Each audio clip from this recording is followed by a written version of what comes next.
Donald Trump will become the 47th President of the United States. The 2024 US presidential race was one of the most anticipated elections, followed closely around the globe by world leaders, business executives, and even the man on the street.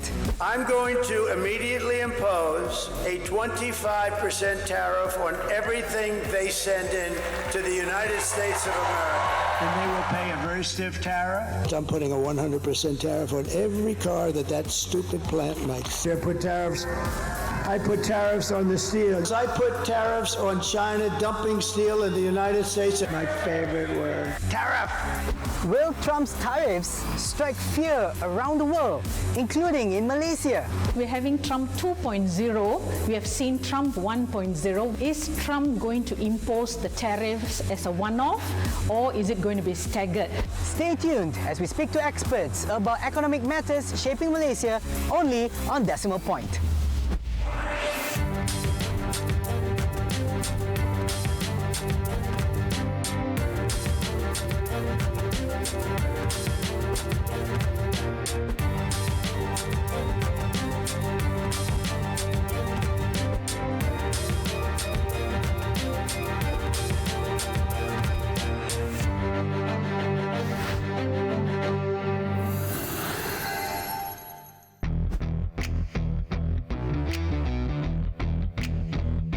I am back, echoed worldwide in November 2024 when Donald Trump won the 47th presidency of the United States of America.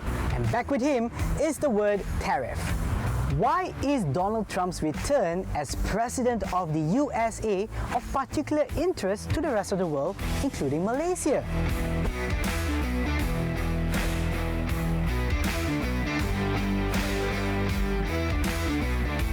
But only for those who make their product here in the USA and hire American workers for the job.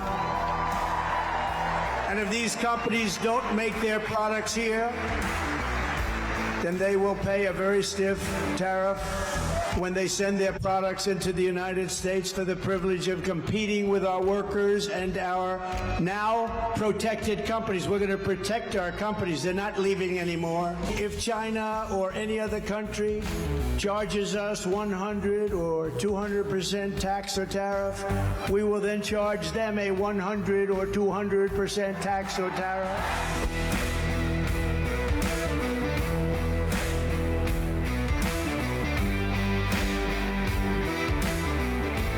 Prof. Evelyn, as an economic analyst and observer, why is there such global anticipation, whether it is out of concern or hope, when it comes to the return of Donald Trump as the President of the United States of America? Okay, I believe that there is mixed concern and hope. Concern mostly because Trump is associated with tariffs. Yeah, we have seen in the first term, Trump 1.0, he initiated quite a number of tariffs, and this resulted in tit-for-tat retaliation from China and also other countries. Now, why is it a concern for countries in this part of the world, including Southeast Asia? We're all connected through supply chains. So if any tariffs are imposed along a particular node of the supply chain, there will be spillover effects directly through the supply chain and through third countries. Now, why is it a concern this time around? Because we're having Trump 2.0, we have seen Trump 1.0. Why would it be a concern? The uncertainty is amplified. Now, why is it amplified? We could think of three reasons. One is the timing. Is Trump going to impose the tariffs as a one-off, or is it going to be staggered? Which are the targeted countries? That is the geographical scope. Which are the products that are going to be affected? Because for Southeast Asia, E&E would be a big thing if it's the tariffs are instituted, even though it's on China, because a lot of our supply chains are linked to China. It's China-centric. And the third reason could be, besides the timing, geographical scope, product scope, it also could be how China is going to retaliate. That will have implications for us. So I would think that is the major concern. But having said that, we also had Biden, who had export restrictions, export controls in place. So I think it wasn't a shock because Biden continued Trump 1.0. Biden didn't reverse that. But what would be interesting to see is Trump, how he moves ahead with multilateral initiatives, because we know, and Trump has made it very clear, he's into direct bilateral negotiations instead of multilateral negotiations. So that is something to look out for. And I thought what was very interesting in his inauguration speech was when he came up with this special agency, it's called External Revenue Agency, to collect tariffs. Now, what does this tell if I'm a lay person? Now, when you say you have got a special agency that's going to be created to collect tariffs, immediately flags are raised. What is the magnitude of tariffs going to look like? Is it going to be really enormous that you need a special agency besides your normal customs who will collect tariffs at the border checkpoints? I like when you did the comparison between Trump 1.0 and Biden continuing that reign, so to say. And now with the return of Trump into office, I'm sure he wants to put an emphasis, or he wants to reinforce the America First agenda, where a lot of emphasis is put into national interest and also economic gains. What are your thoughts when it comes to all these changes? Okay, as mentioned before, Biden did continue with some of those protectionist measures that Trump instituted in terms of export controls. The latest one, which is of concern, is where they are trying to restrict the diffusion of AI, artificial intelligence. And besides that, we have seen also Malaysia being placed in the second category, where you would have some restrictions in importing chips. And we saw the debate on how this would affect our data centers and so on. But what's different about Trump? Now, in traditional theory, we always say tariffs are distortionary. They're used to protect industries and so on. So in Trump's case, he says that he's instituting this because of the trade deficits with China. He's instituting this to actually increase revenue. But I think the bigger picture is underlying all of this is he's using tariffs as a negotiating tool, and we saw that in the first time. So we see the objectives for applying tariffs can be quite different under the case of Trump, because we know Trump is a businessman. He's a negotiator. He believes in striking deals. So in Trump 2.0, I mean, looking at the way Trump moves with tariffs, I would think many analysts are looking at, will Trump be able to strike a grand bargain with China? He hasn't come forward with that, but I think this would hold. I would think this would also hold in the case of Mexico, but Mexico is not really in a position, with the tariffs to strike any bargain, but Canada, yes. If Trump is not able to strike that bargain with Canada, I'm sure Canada will retaliate. Second, about Trump, which is quite different from Biden, he's rather unconventional. We have seen how he has withdrawn from the Paris climate change at a time when everybody is talking about sustainable trade, meeting green demands. Trump has pulled out. He's pulled out also from the WHO. So he's got very clear-cut reasons for doing that, and he has actually declared that in the media, so really sets him apart from Biden.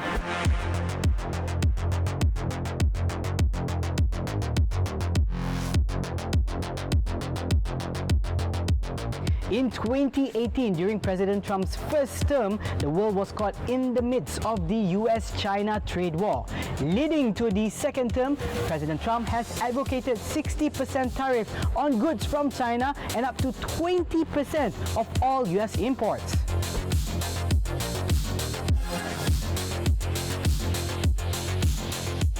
Trump's aggressive stance towards China could cause economic and strategic uncertainty, especially for the ASEAN countries. So how can these countries navigate a delicate balance between these two superpowers? Everyone links Trump and tariffs, and the focus has been so much on Trump and tariffs. So the three T's are aligned with Trump, tariffs, and technology. But in the case of the WTO presidential debate, when they talked about what how should multilateralism move, because they want to advocate and revive the WTO and push multilateralism. 3 T's were invoked, but these 3 T's are different because they are actually trust, trade and transform. So it's quite different. So it's a positive inclination of how multilateralism should move. Now the same thing could be applied for regionalism. So I think trust, trade and transform is the key word for ASEAN. Now why transform?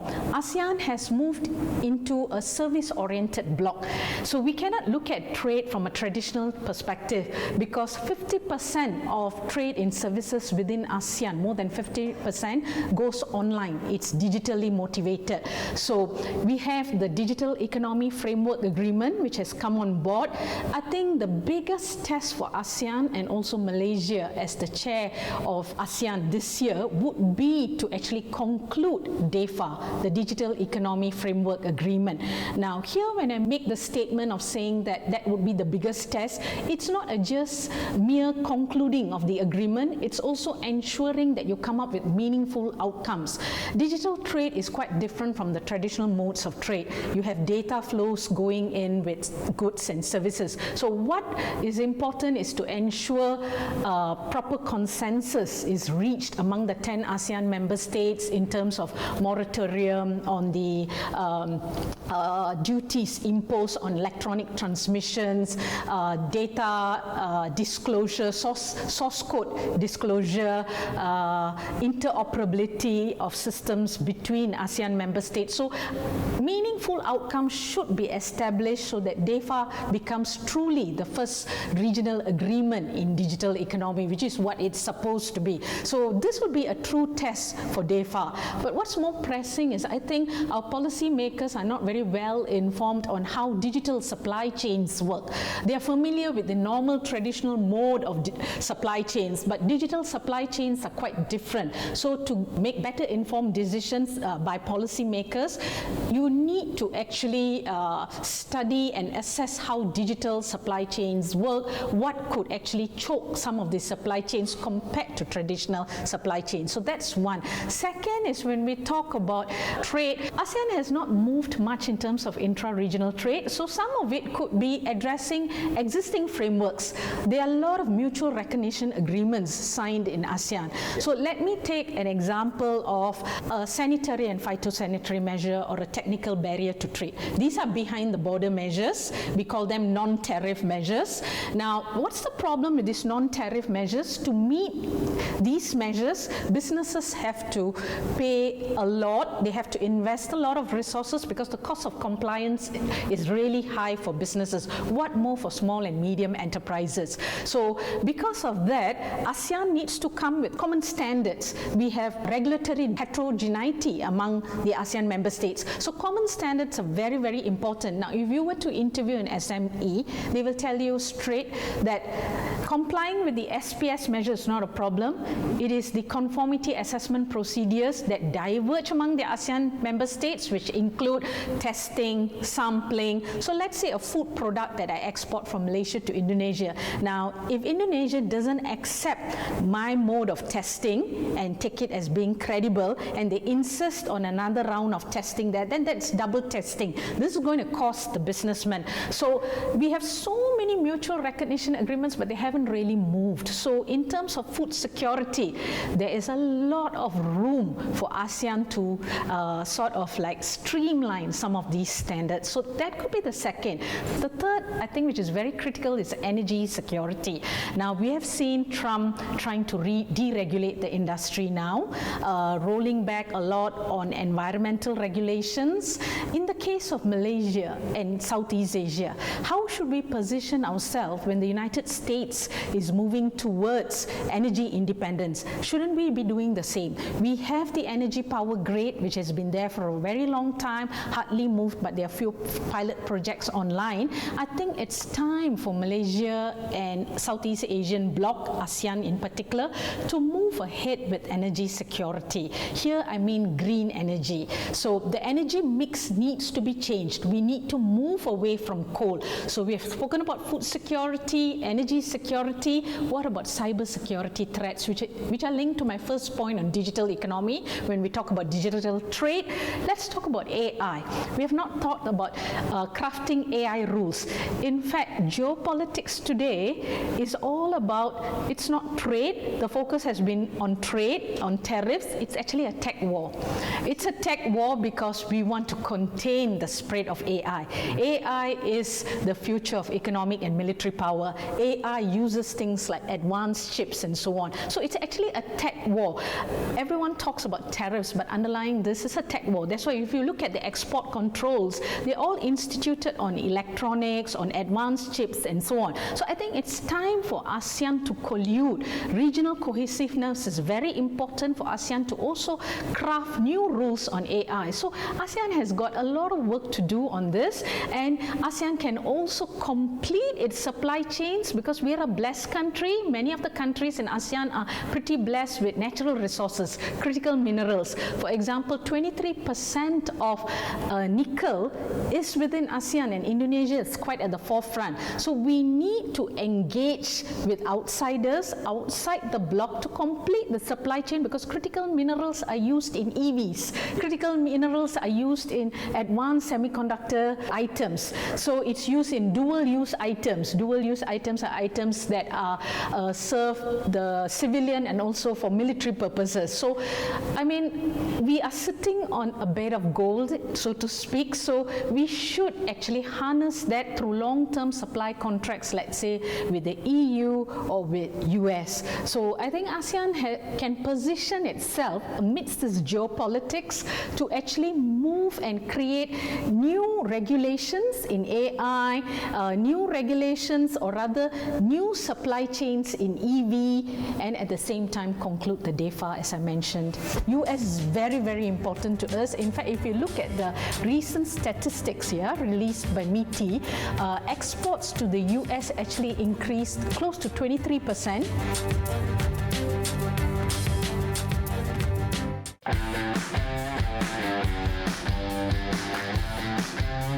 In the past, some ASEAN countries have benefited from the US-China trade war, as Chinese companies sought alternative countries to manufacture their products in order to enter the US market.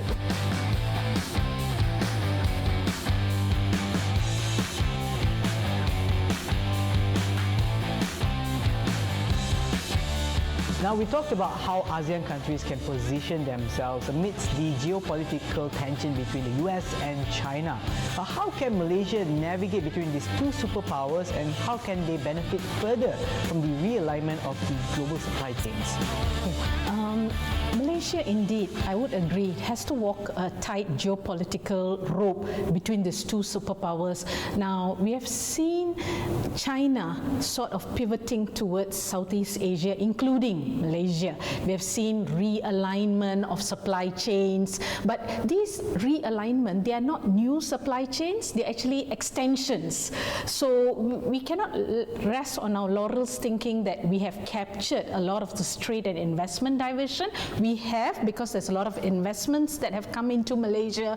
There's a lot of trade happening between China and Malaysia. With the exception of last year, there was a slight drop, in fact, in trade with China.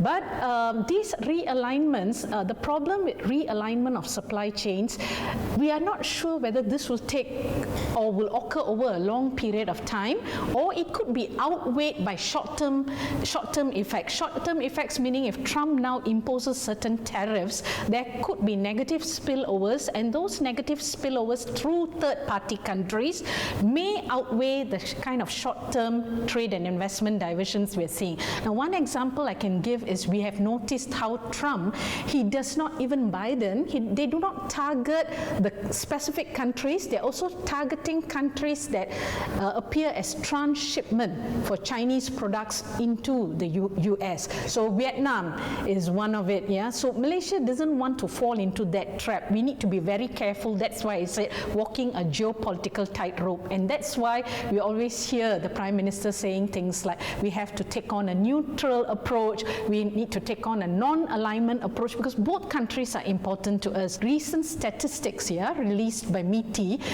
exports to the US actually increased close to 23% last year, and imports increased at a healthy 42% compared to a slight decline in trade with China. Earlier we touched a bit on how Trump prefers to have a direct bilateral negotiation, which could lead to favorable deals when it comes to specific ASEAN countries. Could this be an opportunity for Malaysia? Maybe I can draw upon Trump 1.0. We saw how at the very last minute Trump pulled out from Trans-Pacific Partnership Agreement, and thereafter the countries had to negotiate CPTPP, Comprehensive and Progressive Trans-Pacific Partnership Agreement, aligned with regional interests. Now, the concern now is on Indo-Pacific Economic Framework, IPEF. It is not an agreement. There are no market access provisions in this agreement, but what happens is Malaysia is actually looking forward to IPEF to engage with the United States because there is no free trade agreement between Malaysia and the United States. So this is like a good platform, but Trump has already showed, as you adequately said, that he's not in for multilateral groups like IPEF. He's also mentioned it previously. So the concern would be, would IPEF fall through, or it will be another history of the TPP where the remaining countries, in case the United States exit, will go ahead with IPEF. My hunch is IPEF may fall through if the United States exit. Now, what would this, or where will this leave Malaysia? Because Malaysia has been looking forward to IPEF to negotiate with the US. The only way out would be for Malaysia to negotiate bilaterally, and I think that's what Trump also wants. So this would be a space or a avenue for Malaysia to negotiate maybe even sectoral agreements, because Trump is not in favor of comprehensive agreements. So I see an opportunity and a challenge both. If IPEF doesn't go through, Malaysia can still take an alternative pathway to negotiate a sectoral agreement, let's say, with Trump. Now, why would I say sectoral? I think if you remember, I mentioned earlier about critical minerals, right? India has nickel, Malaysia has rare earth elements. So we need to also be part of this EV supply chain, which is very crucial. Of course, for Trump, it's not, because he has put a stop on all their EV targets now. But one way is to get people to help to participate, whether it's through long-term supply contracts, to help us in our mining industry. So I see sectoral agreements coming on board, and Malaysia engaging more in sectoral agreements rather than comprehensive agreements. Even if BRICS falls through in the sense that Trump attacks BRICS with tariffs, Malaysia still is well positioned to negotiate bilaterally with the United States. The United States is Malaysia's third largest trading partner after China and Singapore. Top US imports from Malaysia include electrical and electronic products, rubber products, metal products, machinery, optical and scientific equipment. A major investor, the US direct investment in Malaysia was $21.53 billion in 2023. We're looking for ways in which we can, we can continue to see U.S. investment that comes into Malaysia. Look closely at Sarawak as a possible base. I think we talked about areas ranging from, further cooperation in offshore gas, as well as in aerospace.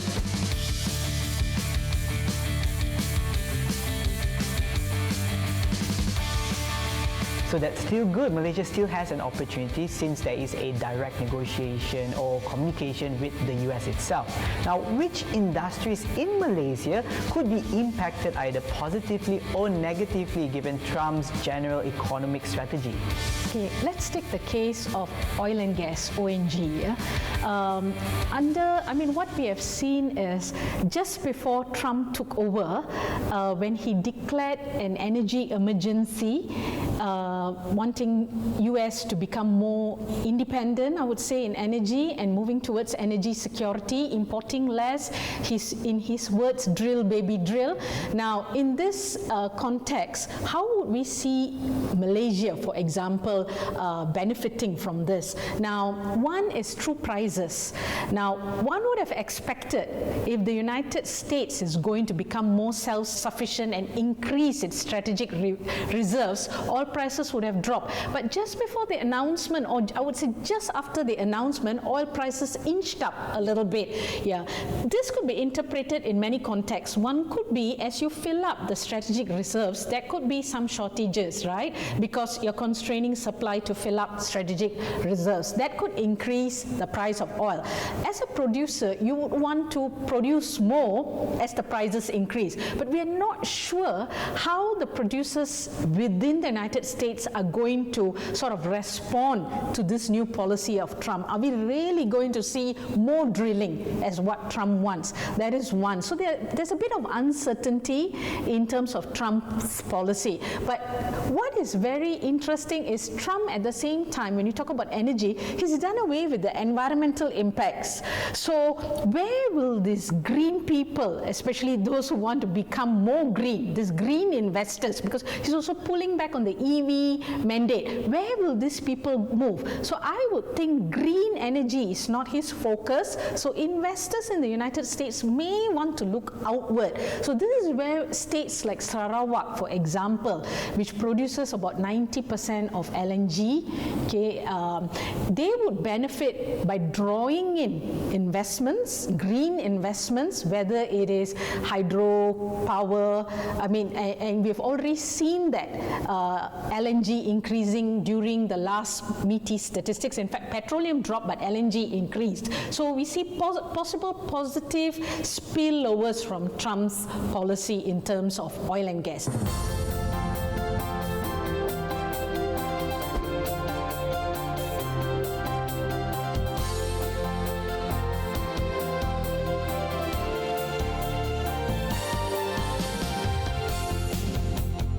As the US continues to impose tariffs in an effort to address the trade deficit and the long-term decline in manufacturing jobs, other countries like China and the European Union have retaliated by imposing their own tariffs on US goods. It'll be interesting to see how things unfold in the coming months. Stay ahead with Decimal Point.